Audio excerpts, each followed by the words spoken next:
નમસ્તે વિદ્યાર્થીની બહેનો. ધોરણ 5 વિષય ગુજરાતી, પાઠ 12 અપંગના ઓજસ. તેમના લેખક છે કુમારપાળ દેસાઈ.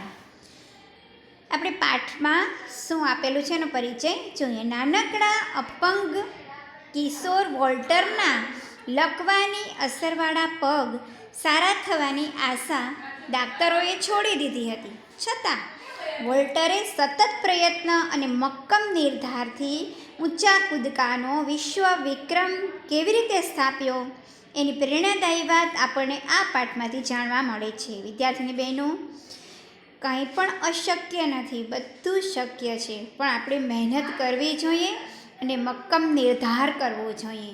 પ્રયત્નોથી પ્રગતિ તરફ જવાય છે. પ્રયત્ન કરીએ, પ્રાર્થના કરીએ અને પ્રગતિ પામીએ. આપણે આ પાઠમાં જોઈએ. 9 વર્ષની નાની ઉંમરે એને બાળ લકવાના રોગે ઘેરી લીધો હતો. લકવાના રોગનો હુમલો એવો થયો હતો કે એના શરીરનો એકેય સ્નાયુ હલાવી ચલાવી શકે એમ ન હતો. તેના સ્નાયુ પરનો જે કાબુ હતો તે ચાલ્યો ગયો હતો. છતાં પણ તે સતત મહેનત કરે, કસરત કરે. એણે પાણીમાં કસરત કરવાની પણ શરૂઆત કરી. વારંવાર થાકી જાય, ક્યારેય પડી જાય, પણ હાર ખાવાની વાત નહીં.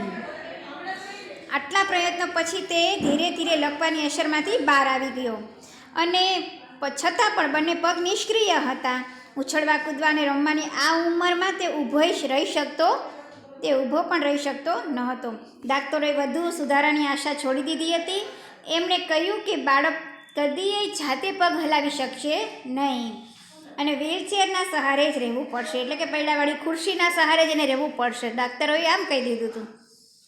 આ છોકરો નિરાશ ન થયો. આવું બધું કીધું તોય આ છોકરો એટલો હિંમતવાળો હતો, એ નિરાશ થયો નહીં અને એના અંતરમાં ઊંડે ઊંડે એક આશા ચમકતી હતી.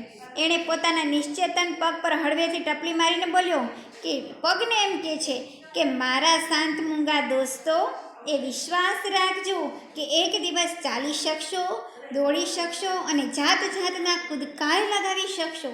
અરે, આકાશને આંબી જઈએ એવા ઊંચા ઊંચા કૂદકા પણ મારી શકશો.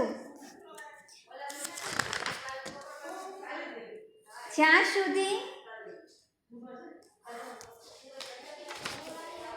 પણ મારા મિત્રો, ત્યાં સુધી તમે હિંમત હારશો નહીં. હું હિંમત નહીં હારું. જોશ ફેર આટલું બોલતા બોલતા વોલ્ટર પોતાનું સમતોલપણું ગુમાવીને એકાએક પથારીમાં ઢળી પડ્યો. વોલ્ટરની વાતચીત સાંભળીને એની માતા દોડી આવી. એમે કહ્યું, બેટા તું કોની સાથે વાત કરતો હતો? માં, મારા પગ સાથે. પગ સાથે? પગ તે કંઈ સાંભળતા હશે? હા માં, મારા પગ ભલે ચાલે નહીં પણ સાંભળે તો ખરા જ. એમ? તો તે શું કહ્યું? માતાએ કહ્યું, આતુરતાથી પૂછ્યું. તો વોલ્ટરે કહ્યું, માં, મેં તેને કહ્યું કે તમે મૂંઝાશો નહીં, ગભરાશો નહીં, સહેજે હિંમત હારશો નહીં. આજ ભલે તમે ચાલી શકતા ન હો, પણ એક દિવસ આપણે જરૂર ઊંચામાં ઊંચો કૂદકો લગાવી શકશું. એમની માતા એને કહે છે, શાબાશ બેટા, શાબાશ, તું જરૂર ઊંચા કૂદકા લગાવી શકીશ. તું જરૂર સૌની માફક દોડી શકીશ. જો તું હિંમત નહીં હારે તો તું ધારીશ તે કરી શકીશ.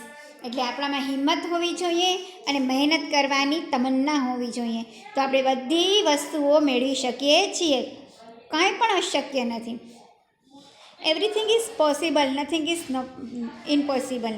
કોઈ પણ વાત અશક્ય નથી, બધું શક્ય છે, પણ મહેનતની ખૂબ જ જરૂર હોય છે.